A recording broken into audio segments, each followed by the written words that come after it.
ازيكم عاملين ايه؟ وحشتوني. كل سنة وانتوا طيبين. هعمل لكم النهاردة بقى أكلة جديدة، هنعمل مع بعض عكاوي. عايزة اقول لكم الأكلة دي انا حبيتها قوي. طبعا في ناس بتعملها مع بامية وناس تعملها مع خضار عادي. تعالوا اعملها معاكم النهاردة في طاجن مع بطاطس. طريقتها سهلة جدا وبسيطة. يلا مش هطول عليكم الفيديو. بصي انا عندي هنا حلة حطيت فيها معلقة كبيرة من السمنة، وحطيت معاها بصل وطماطم وجزر وكرفس وشرايح من الليمون. هشوحهم مع السمنة لغاية بس ما يتبالوا معايا.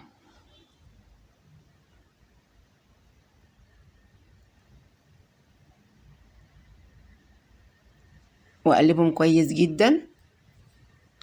بعد كده انا عندي بحط في الاول توابل بسيطة جدا. توابل الحاجات دي مش كتيرة خالص. عبارة عن معلقة صغيرة من حبهان البودر ومعلقة صغيرة من جوز الطيب. بتدي ريحة حلوة قوي قوي قوي في الاكل.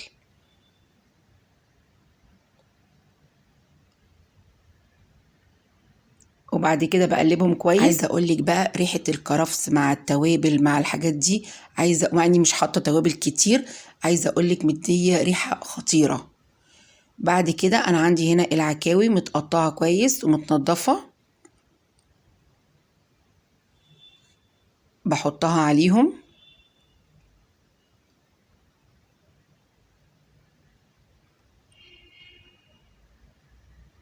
الطريقه دي حلوه قوي جدا وهتعجبكم. انا هنا بعد ما بحط العكاوي بوطي النار خالص لان انا مش عايزه احط ميه دلوقتي، وبسيبها وبغطي عليها لغايه ما بس ما تديني صدمه من الجنب. بروح مقلباها. وكل ده انا عايزه اقولك انا ما حطيتش ميه خالص، انا بسيبها لغايه ما بتنزل الميه بتاعتها وبتشرب من التوابل اللي انا حطاها والخضار اللي انا عاملاه. بعد كده انا بجهز ميه، بتبقى ميه سخنه طبعا، ما تحطيش ميه بارده. كل ده انت كل ما توطي النار الحاجه تستوي حلو جدا.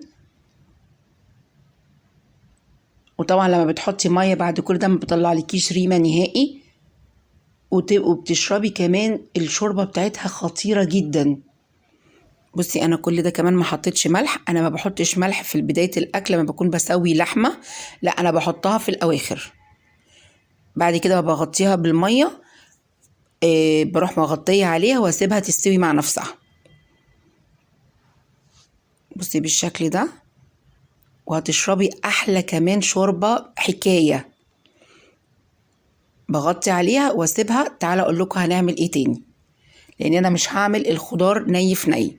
بص انا حطيت هنا معلقه من السمنه كبيره، وبعد كده انا مقطعه البصل شرايح زي كده.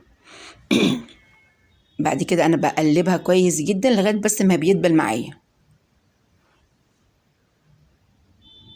ما بتسيبوش ان هو يحمر يعني. اول ما بيدبل معايا كده انا عندي هنا فلفل. طبعا انت لو عايزه تحطي معاه تاني حطي بسله، عايزه تحطي جزر، اللي انت عايزاه الخضار اللي انت عايزاه. وطبعا في ناس بتعشق الباميه. انا بعشق يعني بحب البطاطس يعني. بعد ما حطيت الفلفل مقطعه هنا البطاطس برضو مكعبات، واقعد اقلبهم كويس مع بعض.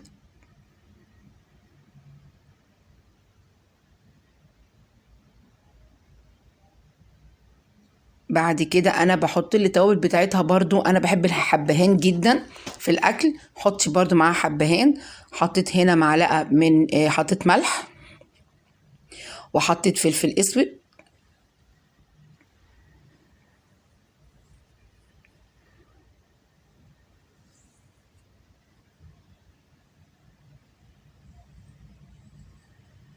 وهنا معلقه صغيره من حبهان البودر، بيدي طعم حلو قوي في الاكل.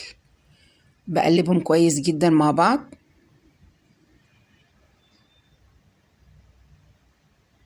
بعد كده انا بجهز طماطم. عملت شفشق من الطماطم وصفيته من القشر. بحطهم بقى عليهم واسيبهم مع نفسهم برضو لغايه بس ما يستوي معايا شويه. كل ده بيبقى خلاص دخل في السوا. لان انا مجرد بس بدخله في الفرن بياخد تحميره شويه، مش بيستوي، لان خلاص كل حاجه مستويه، العكاوي مستويه والبطاطس كمان يكون ايه دخلت في السوا. بجيب هنا الطاجن بتاعي، ادي البطاطس بالشكل ده كده، كأنك بتعملي بطاطس خضار بالظبط، واستوى معاكي. انا كده اعتبر خلاص فاضل حاجات بسيطه ودخل في السوا، ما تسيبوش يستوي قوي عشان لما تيجي تدخليه في الفرن ما يتهريش منك.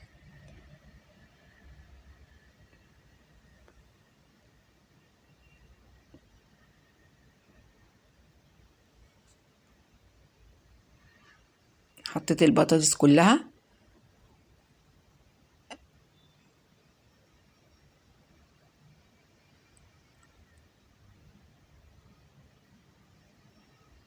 برصهم بالشكل ده. عايزه اقول لك بقى الاكله دي عجبتني جدا وهكررها تاني لان فعلا خطيره. وهنا بصي العكاوي برضو كان فاضل لها حبه بسيطه جدا ويكون استوى.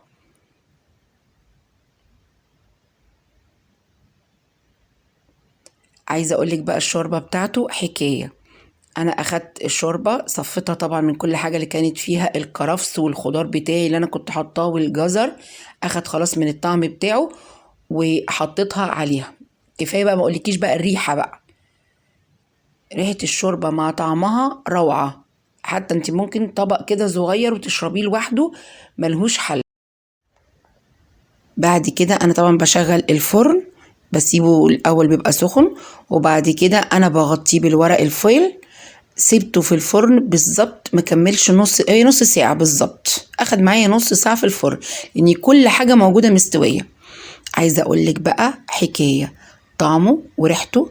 بص البطاطس جميلة جدا مستوية، والعكاوي ولا الصوص بتاعه حكاية. عايزة اقولك جربي الطريقة دي هتعجبك، ويا رب يكون استفدتوا من فيديو النهاردة. لو عجبك بقى الفيديو ما تبخليش عليا باللايك والشير، ولو اول مرة تشوفيني يا ريت تشتركي في القناة مطبخ نيمو طلعت، والف هنا وشفا.